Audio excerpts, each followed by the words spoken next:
we've given you guys a little bit of banter on nonsense, let's get to our decode segments because I really want to discuss the notion of unity in the country, something that Biden claims that he cares quite a bit about.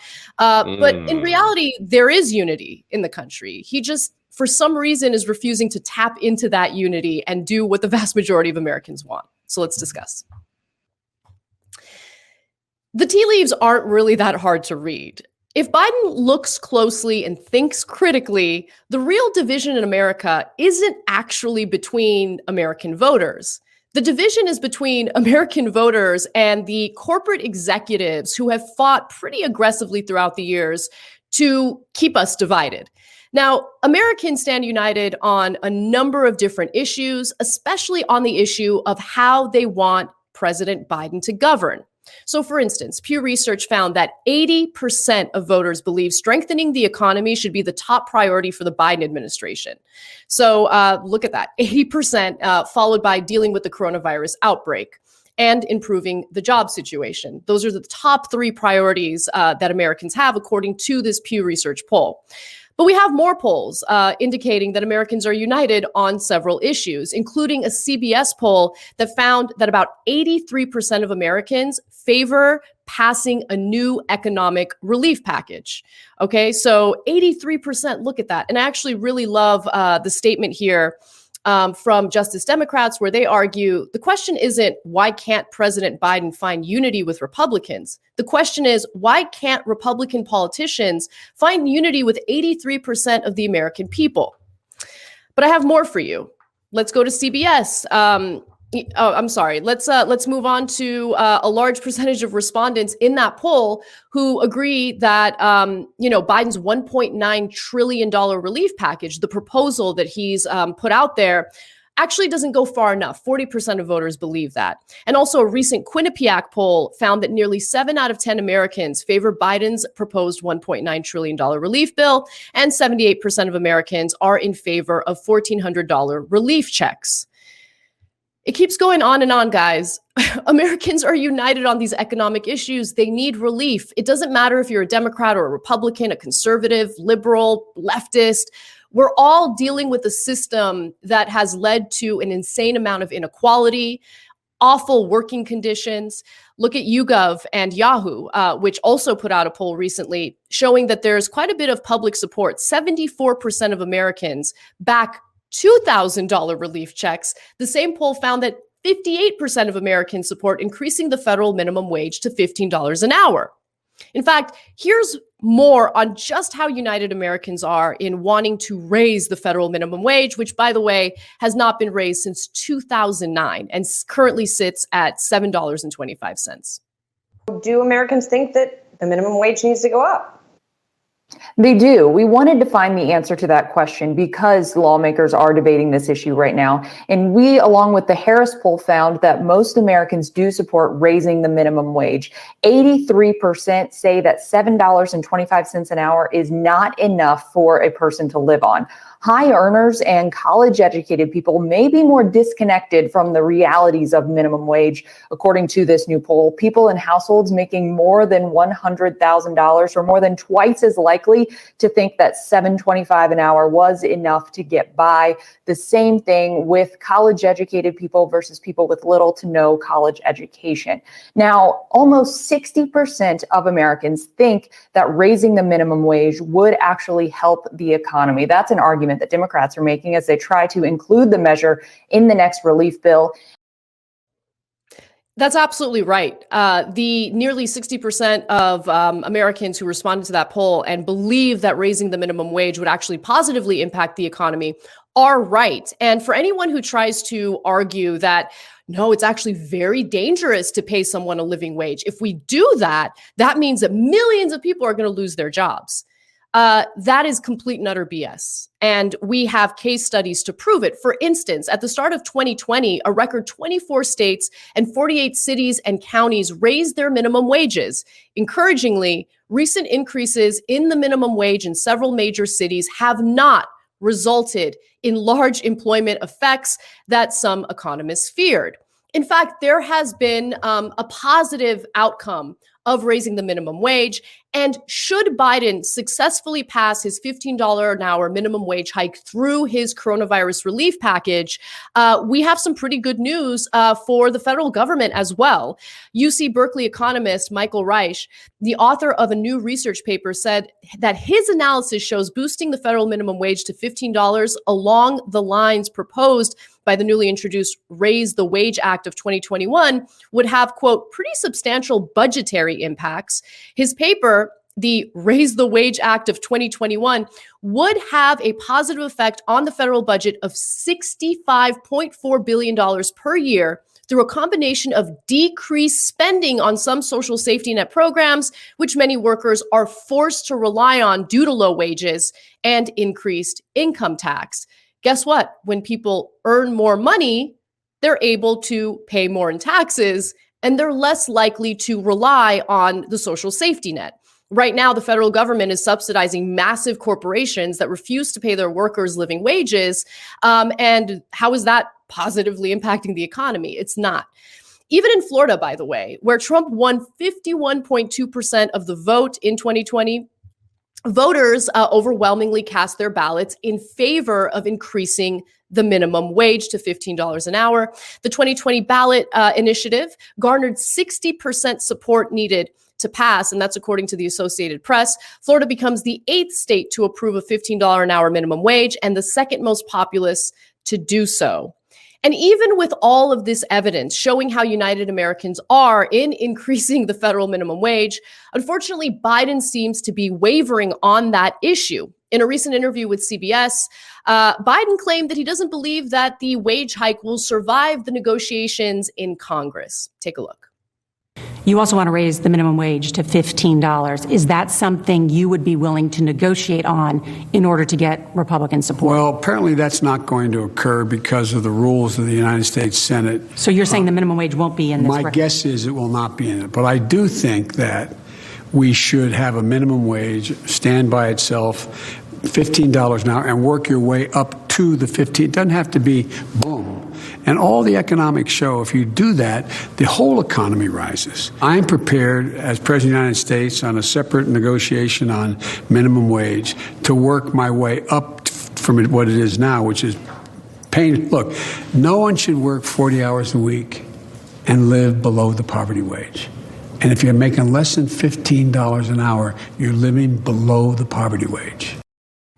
Yeah, you're living below the poverty line. Absolutely. And that's why it's incredibly important for Biden and the Democrats in Congress to fight aggressively to ensure that the $15 an hour minimum wage hike is included in the next relief package. To take it out and have a vote as a standalone bill is ridiculous, unnecessary, especially since this can be included in the relief package and passed through the reconciliation process in the Senate, meaning that all you need is a simple majority in the Senate to pass it. Why are we playing games? There's no excuse to not pass it. There's no excuse to not include it in the relief package. We have evidence indicating that hiking the minimum wage would definitely pass any scrutiny regarding certain parliamentary rules, something known as the Byrd Rule, because it has a positive impact on the federal budget.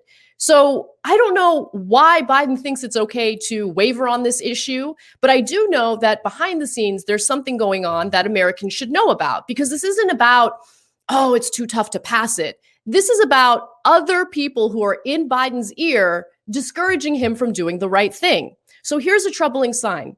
Just this week, as Congress and the media was focused on the Senate impeachment trial, the second Senate impeachment trial for Donald Trump, Biden hosted corporate executives at the White House to discuss the upcoming relief package.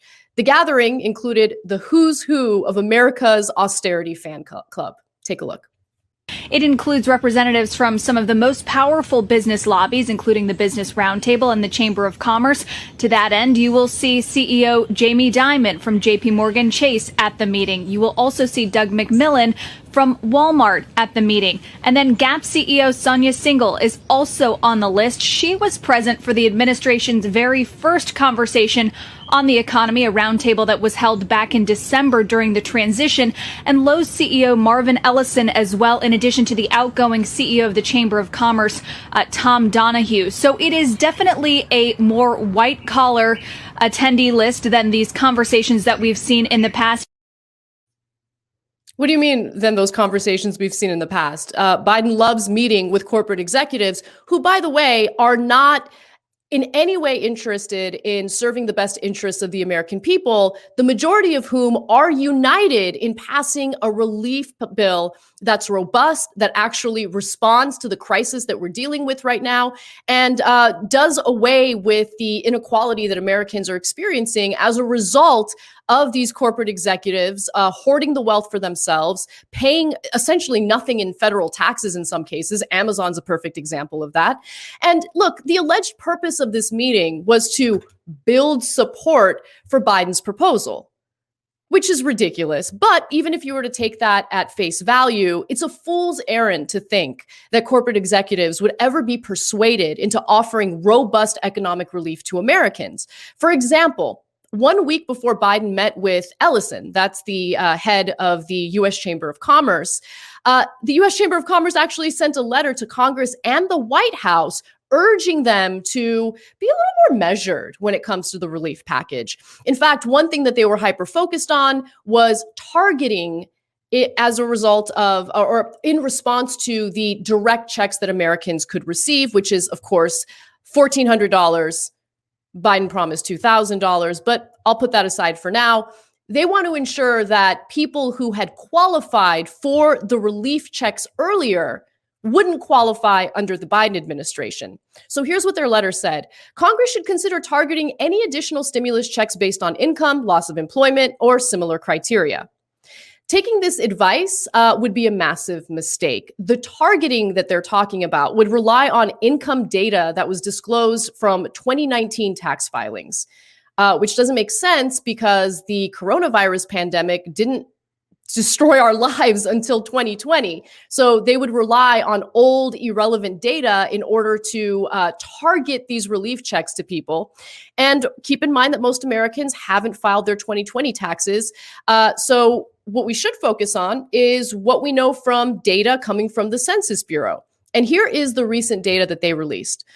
Recent census data shows that 45% of households earning between $50,000 and $150,000 have experienced a loss of employment income since March of 2020, including 48% of households earning between $50,000 and $75,000. Nearly a quarter of households earning between $50,000 and $150,000 say they expect to lose employment income over the next 4 years. But I also want to be clear about something. It shouldn't be targeted at all. If anything, if you want to ensure that wealthy people don't get these checks, just tax them later when they file their taxes. Doing it ahead of time needlessly delays economic relief that Americans need right now. And to be quite honest with you, Biden and Congress has already delayed this process too much for my own taste. I think that people really do need this help right now. And the measly $900 billion package that was passed before Biden came into office just was not enough. It was inadequate to help people pay their bills and deal with the loss of income. Now, there's one other thing that maybe will speak to Biden and congressional Democrats, because if all they care about is their own political futures, their own careers, understand that taking the advice of the U.S. Chamber of Commerce would be political suicide. And I'm not joking. For instance, economist Claudia Sam found that if Biden succumbs to the wishes of corporate elite and Senate Republicans by applying stricter means testing to determine which Americans are eligible for this relief, 40 million Americans who receive the $600 relief checks under Trump could be denied checks or only see partial payments. Yeah, I'm sure Americans would really love that. I'm sure Americans will, reflect fondly on congressional Democrats and Biden if they qualified for the direct checks under Trump and now all of a sudden don't qualify for them. It's just so incredibly stupid, and they certainly should not listen to this advice. The Chamber's letter, by the way, also expressed displeasure about Biden's proposal to extend $400 per week unemployment benefits through the month of September. If you thought the means testing was ridiculous and complicated, just get a load of what the U.S. Chamber of Commerce wants to do with unemployment. Congress, they write in their letter, should also replace the $300 flat weekly supplement with an individually calculated supplement of up to $300 that ensures that no individual receives more on unemployment than they are paid while working. By the way, Biden's offering $400 per week in his relief package, not $300. But they address that as well, writing, increasing the flat weekly benefit to $400 results in approximately 40% of unemployed individuals receiving more in benefits than they earned working. This distorts the labor market and deters individuals from returning to work. Okay, so just stop and think about that for a second. Okay, let that sink in and think about how unbelievably shameless and transparent they are in how they're unwilling to pay their workers a living wage. They're not even willing to compete with the scraps that the federal government throws at us during this crisis. They're worried that $400 a week is so much money that they would have to raise their wages, that they would actually have to pay people more in order to do the jobs that bring in a tremendous amount of profit for them.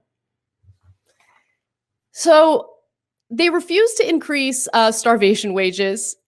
Biden claims that he wants to unite and heal the country. But the real question here is he willing to do what it takes to actually focus on what Americans want to do, what Americans are united on? And Americans want economic relief. There's no question about it. Doesn't matter if you're a Democrat or a Republican. This crisis and the economic system that we're living under, even before the crisis hit, has led to a lot of instability, economic anxiety. Americans are dealing with record consumer debt because they're forced to take out loans in order to pay for the bare necessities.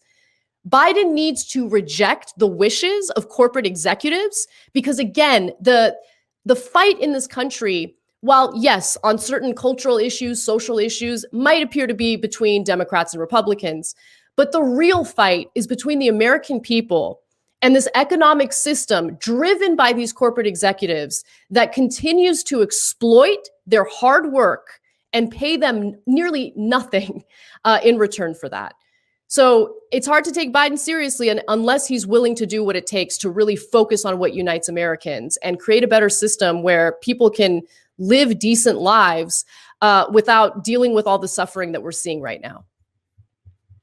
Nando. Yeah.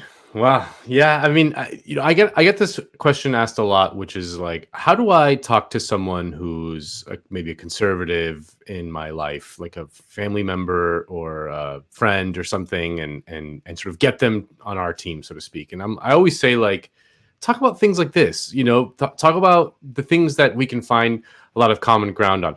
Do not, under any circumstances, weigh in on whether Gina Carano should have been fired from The Mandalorian or whatever, whether the third supporting actor in a Disney show deserves to be fired for whatever she said on Twitter or whatever. That is a recipe for disaster. You should avoid that at all costs. You should talk about how your work life is shitty and how we have to change that. And that everyone can get behind that. And in the specifics of, this current political moment, just the means testing of the checks, what you mentioned of giving fewer people than like Biden giving fewer people checks than Trump did. Like if that's not such a 101 of like a recipe for a complete and utter right-wing backlash, like that would sink the Democrats in 2022. Like totally. Absolutely sink them. Like you can imagine tons of congressmen who have a lot of these people, a lot of this tranche of people who are, who would be screwed essentially because they got the Trump check and now they're not getting the Biden check. those people, like, you think they're going to vote for Democrats? No, they're going to go vote for the guys who gave them the check. And I'm sure there's tons of Democratic congressmen in districts where there's a lot of those people. So it's just politically, it's absolute suicide. It's hard to even wrap your mind around how unbelievably stupid it is. You cannot do less than the other guy. I'm sorry, you just can't. You have to do more than the other guy. That's the simplest thing in the world. And in terms of the minimum wage, which, as you mentioned, Biden seemed very, very quick to kind of fold on very early. They have to hold the line. I mean, these conservative Democrats will end up coming around. They will. They're not going to tank the COVID relief bill over the $15 minimum wage. No one is. Kristen Sinema is not going to do it. Joe Manchin's not going to do it. They're not going to tank the COVID relief bill. They just not, like, you just have to hold the line. No, you just have to. Yeah, you just have to stare at them in the face. I have a point on that.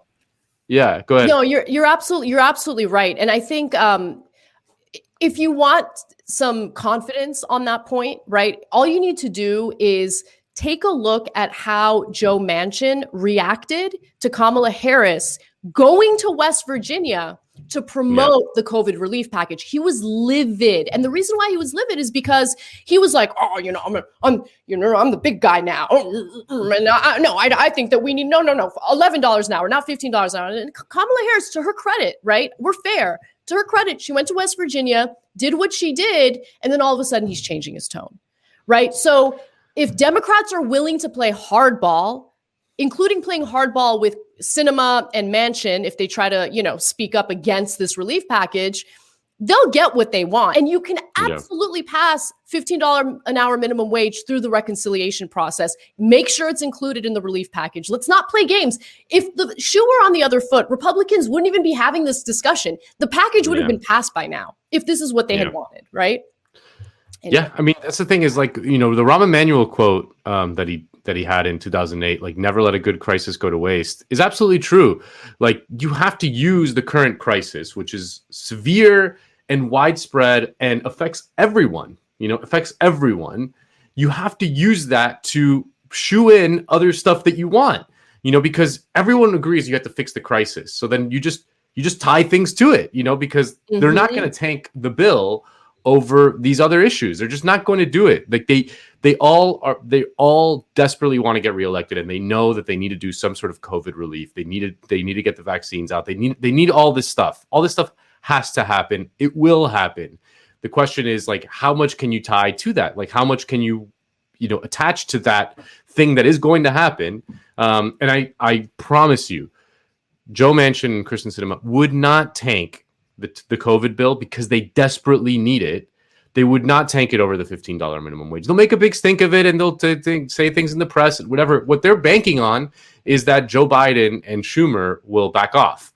That's what they're banking on. But if they don't, they're going to vote for it. I promise you they will. It's like, I have no doubt in my mind.